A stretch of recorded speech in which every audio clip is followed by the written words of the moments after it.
Granty's gone. We just put him out. We gave him anesthetic and we went through the heart. He's gone. He has a huge tumor of some sort here. And another one here.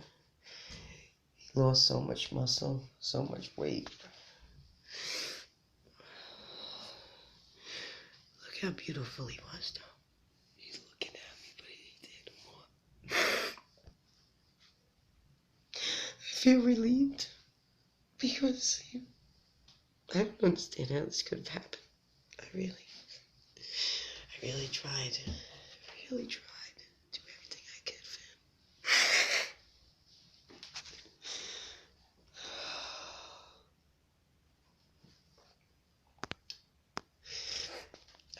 You can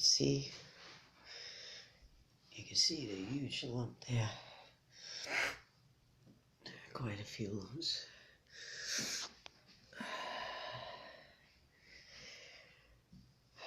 Anyway, that was my boy for 13 years. I loved him a lot.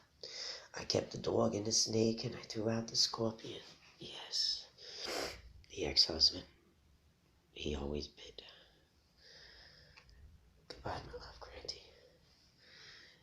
And everything that we did to him, look at his beautiful markings. Everything that we did to him, he never once wanted to hurt me. The injections, everything that had to be done, that they told me to do. Goodbye, Granty. I love you.